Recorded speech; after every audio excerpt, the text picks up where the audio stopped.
Good evening. It's Thursday. It's week 28. I don't know what's going on. How are you all? My name's Jeremy Webb. I am the artistic director of Neptune Theatre. Welcome to another edition of Off the Leash, Neptune's way of staying in contact with you, our audience, our friends, our colleagues, with a little bit of fun, a little bit of chat, and maybe a small sip of wine now and again, just to get us through. I'm very excited about the show tonight. Last night we had a whole host.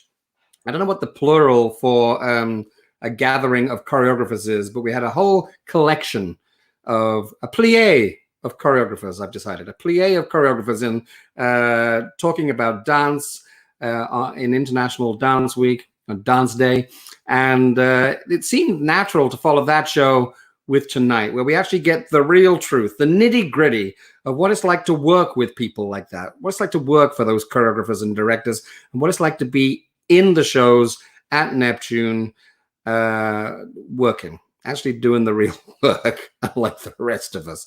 So I'm going to bring our guests in now, all at the same time, unceremoniously, and in no order of preference.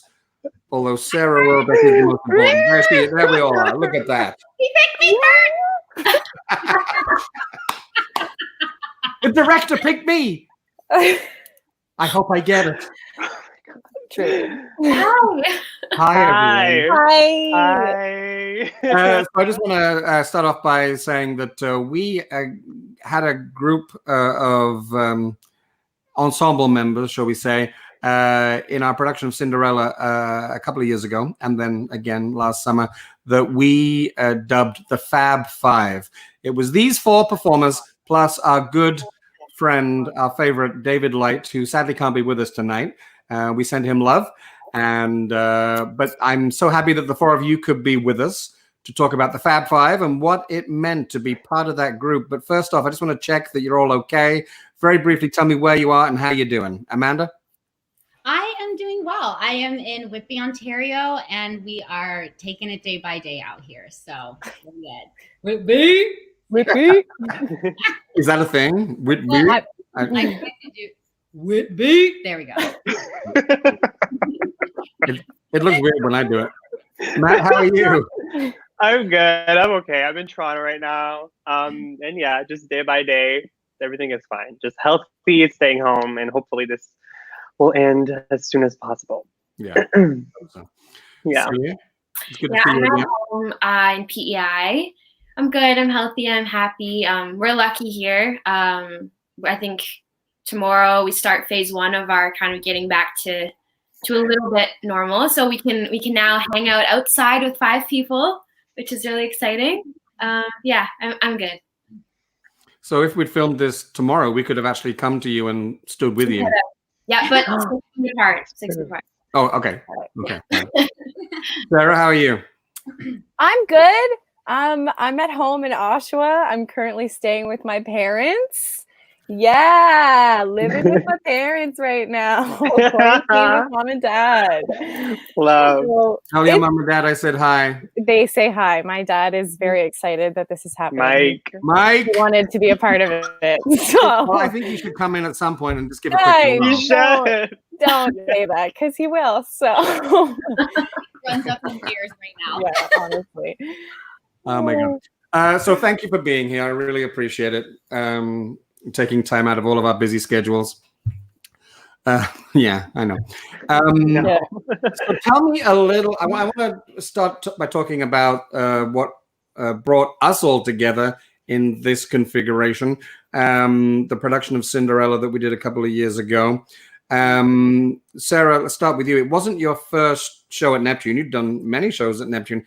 What was your history with Neptune prior to Cinders?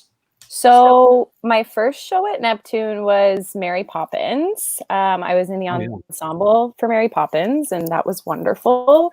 And then I did Addams Family, and then I did Beauty and the Beast with you, Jeremy. It was our first one. Yes, it was our first time working together. And then after Beauty and the Beast, I was lucky enough to be put into Cinderella. There you are, Cogsworth. That's how our friendship blossomed. It was gorgeous. Yeah. Yeah, so then I came to Cinderella, and I was lucky enough to work with you and these wonderful people, and it's forever one of my favorite ensembles that I've been a part of, for sure. Yeah. Celia, tell me a little about that ensemble, because there were 5 of you, but were there other people in the ensemble, or was it just... Well, there was someone who wished he was in the ensemble. He was like half in it. He was like, kind of in the group, but like not fully. Oh, yeah. Who do you mean? His name's Ryan Brown. I don't know if you've ever heard of him. No, never heard of it. Yeah, he's not really. Not a lot of people are really. Not a big deal. You mean this guy? Yeah, that one, right? Oh, we have to have the ability to lean out, some of us. We can just squeeze out. There you go. That's the Sorry, vibe. Amanda. Oh, I can't. I'm like leaning over like I can get in math. Yeah, okay. So this photo has the Fab Five. There you are. There's David there in the gray jacket. And Ryan Brown, who officially wasn't in the ensemble for this show. He was playing Prince Shaman, like the toilet paper.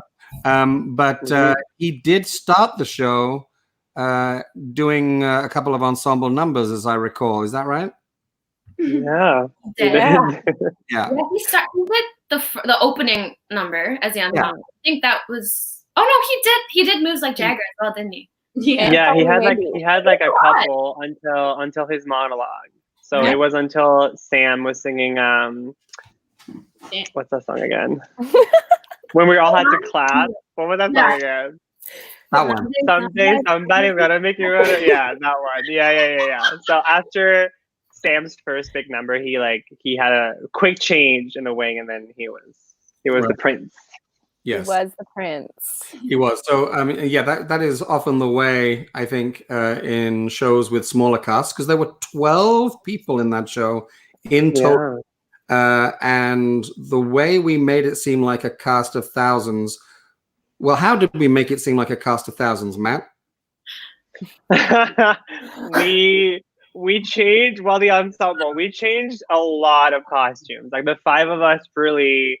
It was intense. We changed. We were in almost every single number, doing dances or being side kind of characters, or being like, people in the ballroom, or people like outside of the ballroom, or this and that, or villagers or whatever, just like reacting or literally straight up dancing at almost every number. It was crazy. And also the best time, because it made the show go by so fast. I think we had maybe one break of like 10 minutes, maybe, like where it was like a couple songs that we weren't in. And during that, we're already changing costumes. But then it was just a nice little break. But just the shows went by so fast for us. It was just like, boop, done. Yeah, I mean, they did. I mean, to give you an example here, there's oh my God. The hardest number ever. No, truly the hardest. Like, love Stephanie Graham, love her to death, but those steps were so hard to remember. Like, really? If people don't know, in the middle, that's me dressed as an old lady, and that's David at the end dressed as an old lady as well. So like that's still the 5 of us. Yeah, that's the idea. There is the writer wrote this scene where he needed a bunch of villagers to be trying on the glass slipper, who they all want a slice of that prince, played by Ryan Brown. And why, I don't know, but they did. It was the leather pants. So here you are again. Oh, there's Ryan Brown being a villager. Yeah. Cameo. That's the first number, and he's right in the middle. Yeah. So we definitely made you work hard. I mean, there you are backstage. There you go, backstage. Sorry, Amanda. That's for the finale of Act 1 for the big carriage sequence. So I know that we worked you hard. So Amanda, not only were you playing your own track, your own roles in the show, most theaters, of course, also then ask you to do what as an additional duty? Understudy. Yes. Whoa. Who did you understudy?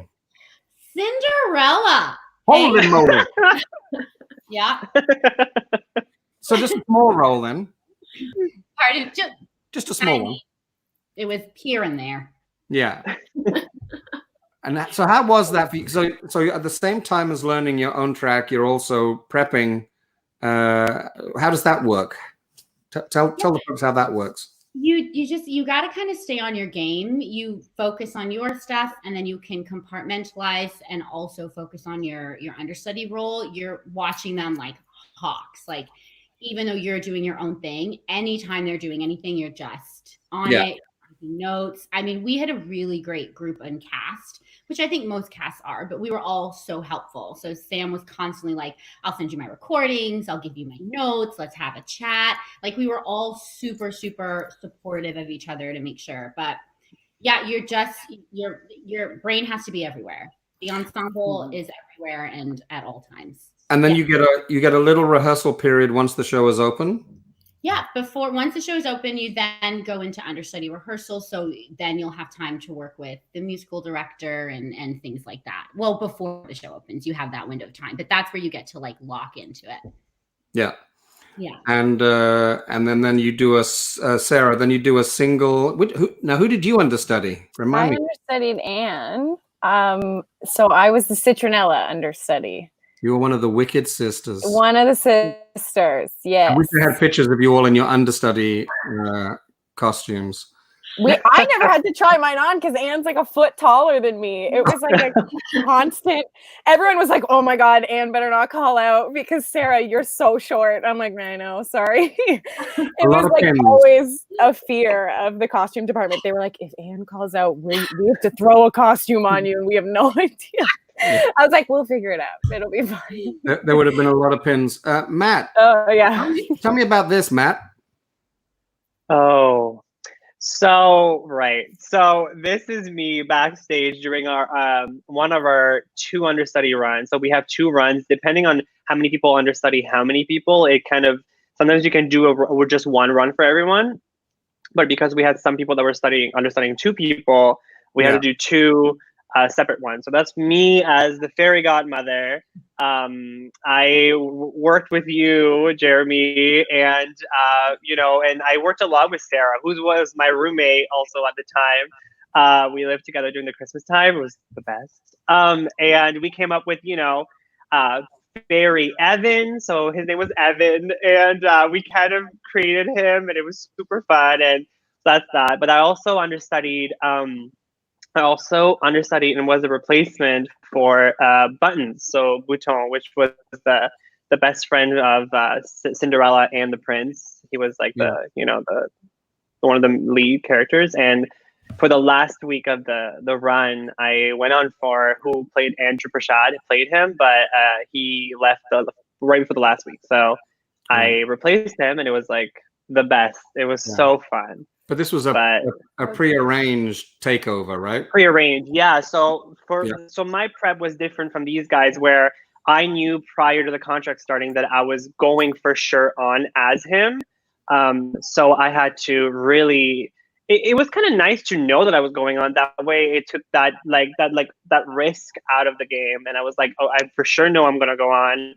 And me and Stephanie Graham, the choreographer, we worked a lot to change, kind of change and do my own version of Buttons, where he had more of a Latin feel to it. Like there was some salsa instead of the tap dancing, because tap is not my thing.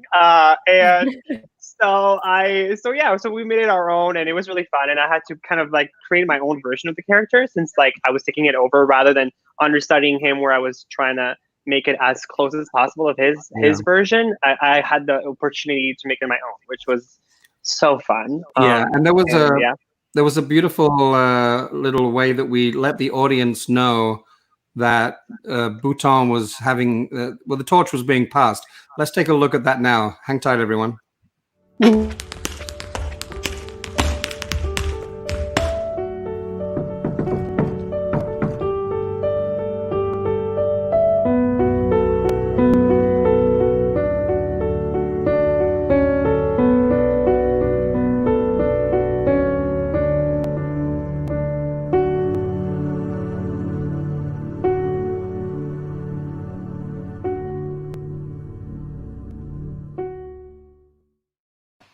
There he is.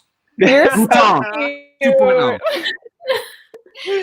Yeah, it was honestly so funny. Like, what I thought was going to be stressful, but turned out to be the best because of how close we all were, especially the five of us. Like, I had to kind of we figured out that like we couldn't cut one ensemble, so I kind of flipped ensemble buttons during the show many times, where so we had this trick where whenever I had my glasses on, I would be buttons, whenever I took my glasses off, I would be ensemble, and thank God with the like everybody in the wardrobe and everybody backstage, the entire team, like it just worked out so well that it was really fun. It was like my favorite week. It was so fun.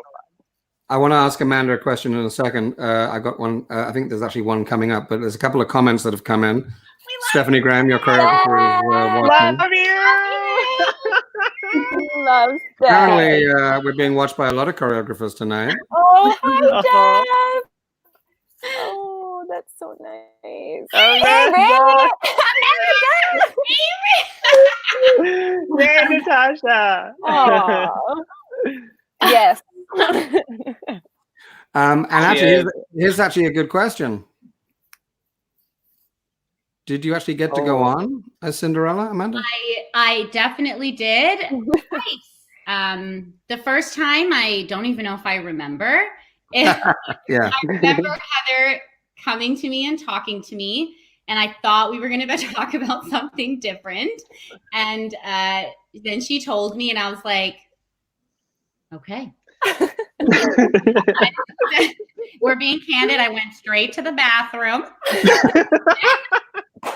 and then continued on in the dressing room with Anne. And then like I can't even, that whole day, everybody was amazing. Sarah was literally killing my life. Sarah was like, oh my God, we were like striking matches everywhere. You know what I mean? It was like a moment. It wasn't the girls' change room literally became like a scene of the crime. Like it was truly, I was like, I walked in and I was like about to give notes and I was like, I'm just gonna leave because we were so nervous. Oh my gosh. Yeah, so I did twice. The second time was much better, like more enjoy. I could have fun. The first time was just, and we're here and we're ready. And I just let myself be in the moment the whole time. So that's why I wasn't really here. It was like here and just feeling the love from the cast and the audience, and everybody was so supportive and we're here for you. And, you know, backstage just going, double checking lines and everyone's like, what do you need? Tell me what you need. It was literally the case. I know that I saw you go on, of course. Whenever I get word that somebody's going to go on, if I can, I try and dash down to the theater if I'm not already in the building. And I think I was already there. You were there. I would have been very nervous. And I know you did amazing. So, but you didn't, unlike Matt, when he took over, this was like a last minute, you know. Yeah. Samantha was unwell or whatever, and you were thrown on. It happens, right? It happens. Yeah. Sarah. So you apparently you were being supportive, lighting matches, but did you understand? Wait, Celia, did you understudy the other Wicked sister? I did, yeah. And neither of you ever got to go on. No. There's no way that Anne and Becca were letting you have those roles. To pry them out of their... funny though, when you're an ensemble member who's understudying someone, and we all share a dressing room together, right? So it was the five of us. So it was Celia, Amanda, myself, and then Becca and Anne. And so anytime, it's so funny, anytime you like hear them cough or sneeze or Anne's like, my knees, I was like, you good, girl? Everything's good. Like giving them every supply they could ever need if they're sick. Like, we're constantly like, do you want some tea? Do you need a lozenge? Is everything okay? Like, and it's not that we're not ready. We're always ready to go on if we need to. We were so prepared. The five of us would get together at our apartment and like go through all of our lines and go through our choreo. But it's just different than that last minute, like, oh, I don't feel well. And so we would always be like, you good? You need your lozenge? Everyone's doing okay over there? you know. Yeah, I've understudied a couple of times at Neptune over the years, and I've never had to go on. But like you, I actually pride myself when I understudied Steve Ross in The Producers that I was ready. I think I could have made it through.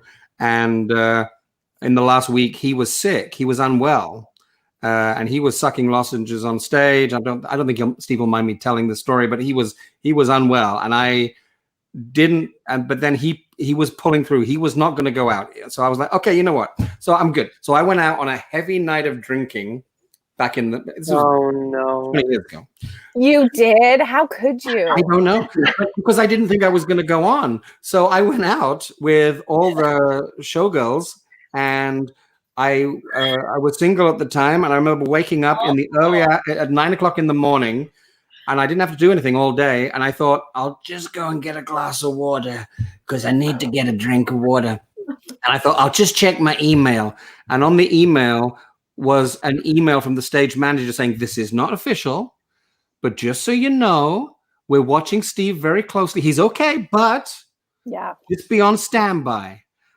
And I was so hungover, I nearly threw up on the computer because I had no voice. I was mainly made of alcohol at that point. It was just terrible. I learned a valuable lesson. So it's horrible. Tell me a little bit about, speaking of horrible then, did anything ever go wrong with Cinderella? Or have you got any horror stories about your time with us? Don't worry, it's not going to affect your future employment opportunities. Yes. I was going to say Sarah has both of us. So for Cinderella 2.0, we showed up. Our first day of rehearsal was July 2nd. So we all flew in actually on Canada Day. Right. So everything is closed. It's busy in the city. Like, it's hard to get in and out of Halifax on Canada Day. Like, it's super busy. So I fly in, and I have a stop for my flight, and I'm rooming with two other ensemble members, one being Matt at the time and the other one being Deb, who was in the second Cinderella with us. Right. And I have a message on my phone that's like, you guys, there's no power at our place. There's no sheets. Everything is dirty. There's no power, and it's July 1st. I was like, this is on my layover between my two flights. And I'm like, okay, cool. I was the only one who had Jeremy's number at the time because I had worked with him in the past.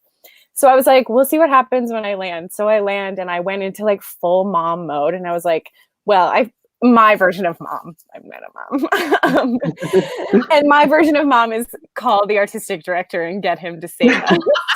So I was like, Jeremy, there's no power. Like, we don't know what we're supposed to do. There's no blankets. There's no power. We have no idea. Like, so no, it was like beyond. Yeah, it was like dirty. There was mold in the freezer. Like, it just was. It was. Yeah. It wasn't just a no power. It was mold everywhere.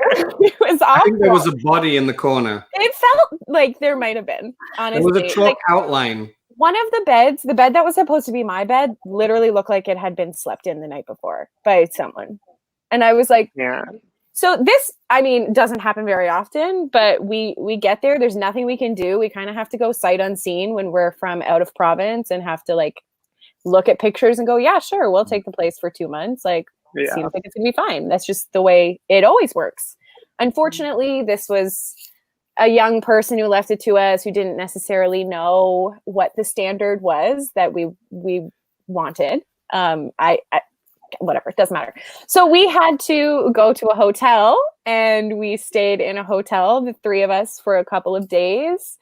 And there was still, like, just day after day, we were like, is there power now? Have you cleaned the place? He's like, no, sorry, it's just not going to happen today. I'm like, what about today? And then it got to about 5 days later, and we finally were like, hey man, we've all found different places to live. We unfortunately all had to split up and had to live in different places. My second place was like not the greatest, but it was better than no power. So that's the biggest horror story I think I have working. I just have a fond memory of because it's not traditionally the AD's job to assist No. you, but it was Canada Day weekend, and mine was the only number you had. So, but I do remember a wonderful trip that we all took to get you bedding out to IKEA. It was so fun. It was actually kind of fun. Next time you guys are here, I just want to go back to IKEA with Yeah, you. we'll get some ice cream, a hot dog, Get some walk around meatballs. IKEA. It was great. We had Yeah. a good time, Yeah, we did. but never ended up using that bedding because we all had to move. So All right, I think we have a question, but wait a second. Let me just find it. Here it is. It's coming up. Oh wait, before we get to the question. Aw. Oh. Sister-in-law. Love you guys. So apparently you were jump scared a lot behind the scenes, Matt. Matt? Oh yeah. Oh yeah. What's that about? Ryan, our sixth ensemble member was what his hobby backstage was to scare everyone, and then at one point, because we were side by side in our dressing room. Oh, that's us on after my first performance of Button. So cute. But cute. Okay. And because we were side by side, he just made it his mission to scare me every day in our dressing room, and I had like so many changes, and I would run in there, and he would just hide in the shower. He would hide under my station. He would hide like in my coat. Like it was just like he was the best. Yeah, we love you, Ryan. Very unprofessional behavior is what you're saying. Very unprofessional. Do not hire him again. Borderline abusive. Yeah. Do any of you, so when you're at Neptune and you're in doing a show for a number of months, and with Cinderella you were here twice, because as Sarah was telling, we did Cinderella 2.0 the following summer, where we rebooted it and brought in a couple of new actors. Celia was busy in the Argyle Street kitchen party. So we brought in, actually I've got some pictures here. We brought in there on the far left is oh my god, is Deborah. Wow, my face. She's beauty. She's great. Yeah, that's great. Some good acting right there. And then David also had another contract. I think he was doing the Rocky Horror Show somewhere. So we had the wonderful Stefan Gaudet come in. Yes. So both of those two came and slipped right in and became Fab Five 2.0. Really? Yeah. But so when you're doing these shows, do you get like, I don't know how it works. Do you get fans? Do you have people that, you know, Matt, did you have a fan? Well, there was a couple of situations. There was some online, social media. There was an account that was made on Instagram. It was a fan account, and I don't know why, but it was this lovely, lovely girl. But she made this fan account about me, and whatever. It was really nice. I don't know what else to say. It's on Facebook? No, it was on Instagram. It was on Instagram. Okay. And then there was some incidents with like just people just outside, just following just very closely and in my bubble. So it was just like a lot, but it just nothing crazy, like nothing like.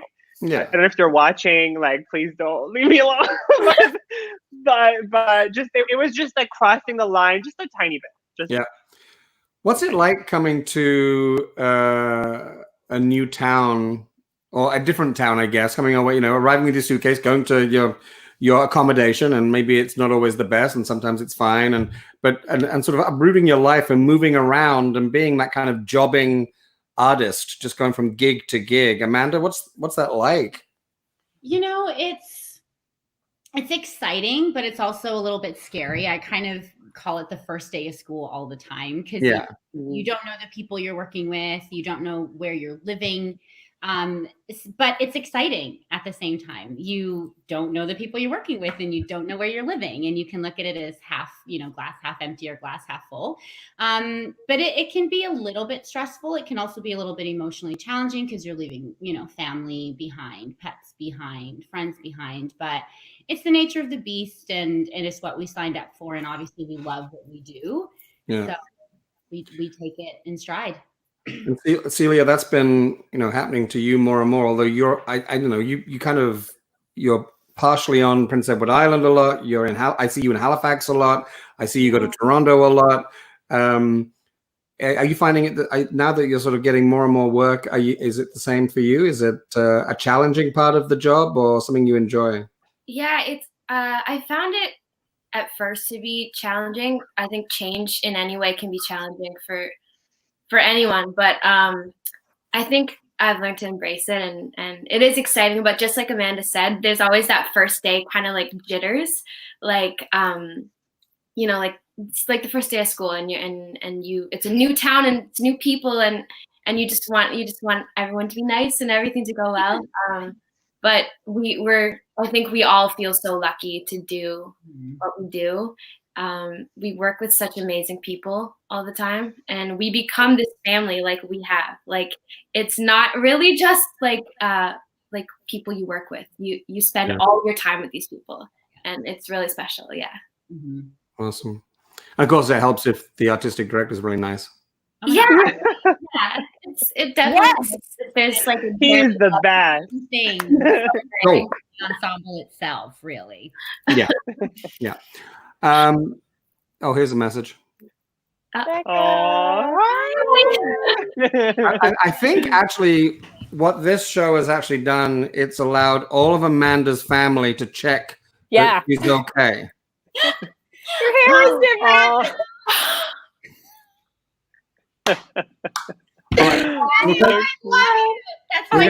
We're gonna take this is the final question. Oh my God! You can remember, what was your favorite number or part of the show? It could be just a moment or a whole number, and why. And Matt can answer that side question if he wants to. So, do you remember? I mean, because you've done so many gigs since then, some of you. So, what was a favorite part of your time with Cinderella and at Neptune? And it doesn't have to be not just the show. Your time in Halifax at Neptune. If that I'll go. Go on, Sarah. Yeah, go. I love Neptune. It's like a second home to me. I've been really lucky to work there quite a few times. So Halifax is just the greatest city. So that in itself makes it so inviting. But just like what we were saying before, the people are really what makes the job. And when you have an ensemble that is so kind and loving and willing to kind of see you through things because you don't have friends and family around, it makes the job so much better because you look forward to going to work. That's the thing is I know so many people who just go to work and that's what they do and it's part of their life and they don't love it. But when I'm working at Neptune, I look forward to 10 a.m. rehearsals. I look forward to even the 11 a.m. matinees when we have to show up at 9 and we're like, what's happening? It's fine. We're very lucky. And I just know, especially with Cinderella, actually all of the ensembles that I've been a part of in Halifax, they're just great people. And the people is what makes this business so wonderful and what makes us come back to it over and over and over again. That's awesome. How I feel, at least. Thank you. Celia, any favorite memories from Cinderella from that show? Yeah, there was so many fun moments. I love doing moves like Jagger every night. I felt like we all just went hard, so hard. But like Sarah said, the people, I just love the dressing room chats we would have. The dressing room or the show, is where you literally just share your darkest, deepest concerns about life, and you just have some real chats. And Amanda and Sarah were the best. I feel like they just got me off my bullshit so many times. Transported back. I'm like, oh. Yeah. So that was it, yeah. Oh, Look at So that's her. the Cute. Cinderella #1. Mhm. That cast where we had, because when we did it the second time, we had 3 or 4 changes. But there we are on the first day of school, as you called it. Mhm. Yes. First day of school. And I'm going to show this picture just because there we are with the 2.0. There's me with the 2.0 Fab 5, actually. Yeah, yeah. I feel like I'm cheating on the, the first Fab 5, so I No, apologize. But, okay. No. It's a different but, group. equally great. Mhm. And Matt, what about you? Favorite part? I think honestly, like Sarah said, I think the biggest thing is how Neptune. I worked there now a bunch of times, and honestly, it's the family, like the energy in the building is just so nice. Everyone is just so welcoming, and then even the city is just so like they love the shows, like in the cast and in the show specifically Cinderella. It was like I think not to bring him back again, but my my scene with Ryan, like when like it was Buttons and Ryan, like Buttons and the Prince, just us two, like we would like it was just some scenes were so hard not to laugh. Like I could hear some of you guys backstage just kind of laughing. Like it was just our chemistry on stage was just beyond, and like it was just some nights it was so hard to keep a straight face with him because he would just try to like kind of swerve around certain scenes and I make me know. laugh. I It was the best. watching. I'm sorry, Jeremy. I'm sorry. It wasn't me. It was him. Yeah, I know. I saw that too. Yeah, I actually have I don't know whether you know, but I have a TV in my office upstairs that has a direct feed, seriously, onto the I stage. It was know. left over by my We don't know predecessor. that. Of course we know that. You didn't know that? No, of We course know. we do. We're like, Jeremy might be watching all the All time. right, okay. Always. I never, to be honest, I hardly ever turn it on Mm. because it feels really creepy. I feel Sure. like some kind of voyeuristic weirdo. Sure. But certainly, wait, that way. When he, sorry, Amanda, when he, yeah, when he took over, I may have been in there and I watched some of it live, and then I got to my office and packed my bag, but I turned the TV on and watched a little bit. You did a great job. Thank you. Yeah. And So, I love my brother and my family, and they're really supportive, and they inspire me every day. Blah blah blah blah. blah. yeah. I'm glad you got that in because, Yeah. Did I miss anyone with had their to. favorite bit? Did I just miss anyone? I think Amanda. I got Amanda, what was your fave? Oh, I know my fave bit of yours was, but you tell me yours first. No, you go first. Well, I just love the fact that I wrote this tiny role for an ensemble member to play. Yes. Please carry on. Oh, you did that. I thought that was the sign for let me finish the yeah. show. It was. And I wrote this. is what I did. Carry on, Jer, please. No, it's about you, the guest. But I wrote a tiny role. Continue. And I grabbed a bit and I elongated it as much as I possibly could to be told to pull back. What? Yeah. I was given an itty bitty thing as a UPS player, a UPS delivery woman to just do a quick little thing. But he gave me hair. They gave me a cute little costume. And I grabbed a bit and I ran with it. And I think it was the most important part of the show, Jer. Well, if you think about it, it was the turning point on which the whole plot hinged. Yes. It's true. Without the UPS delivery person, Cinderella would not have met the fairy godmother. And it's honestly, it was like always the first big laugh of the night. It was like the moment where everybody in the audience went, oh, I see what this is going to be, you know? Mhm. And I was like, yes, the ensemble is setting the scene for you. Grabbed a bit, like, just, And what I think is which is what I loved, the environment that you created, Jer and Seth and Lisa, was that we were allowed to do that. Like, I remember feeling so awkward and uncomfortable when I first did it. I would just walk back across the stage and I feel like the room was just silent. And I was like, all right, that's not it. But But there was something there. Yeah, and I appreciate that. Like it was Yeah, fun. yeah. Like I know it was so short, but As Avery Jean just tried to tease me, I am not known for being brief in a comedic moment. I will milk that thing to within an inch of its life, and I love it when people do that. So Matt, you had another moment in the show, which was I needed someone to fill just a few seconds to help Becca and Anne do a quick change. I said, Matt, just come out here and tell us what you ended up doing.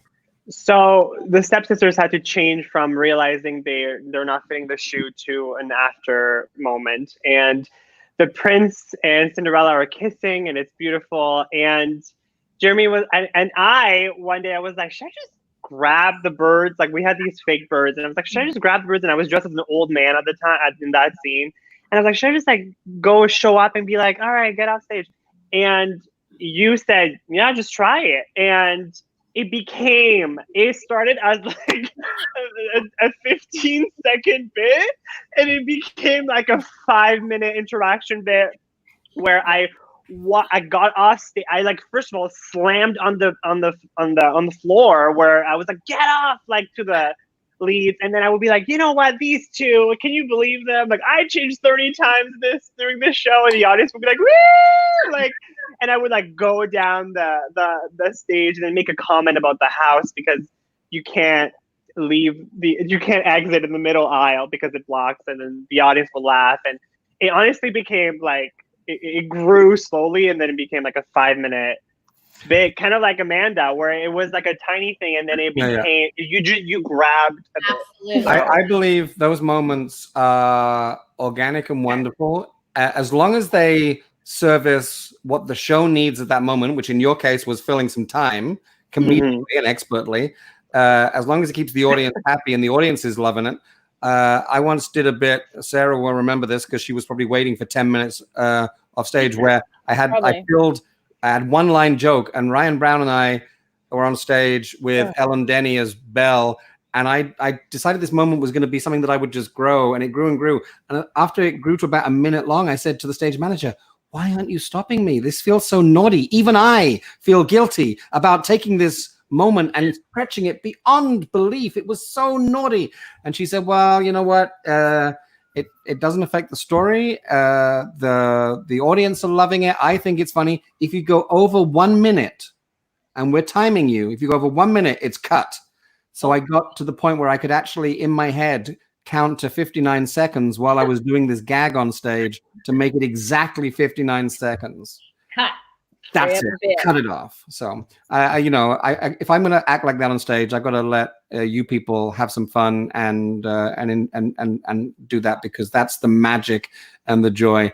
Magic and joy that you four and all of your colleagues in that show, David especially, brought to us every night. So thank you for being there for Cinderella. Cheers. Cheers to you. Thank you for being here tonight. I wish we could just talk forever. We've already gone. No. These shows were meant to be 10 minutes and they became half an hour. And now they're 45 minutes. They were meant to be 10 minutes? When I first did it, the first week. It stopped being 10 minutes. It stopped being 10 minutes straight away. Oh my God. You know, I know. What can you do? I want to thank you all for watching, everyone. Tomorrow night, we're very excited to have members of the company of Neptune's upcoming production of the Rocky Horror Show. McInnes, Brandon Antonio, who was just at Neptune in the title role, the titular role of Peter Pan. Cynthia Smithers, who was with us for Mamma Mia, and I'm so excited to see her tomorrow. And Zach Fay, who was just in Calendar Girls. And that's Jeff Demetriou, who is the choreographer for the Rocky Horror Show. We're going to be talking about the show, but also about the show in general as well, and what's going on with those guys. So thanks again, you five. Stay exactly where you are while I play the new exit sequence. Take care. See you tomorrow.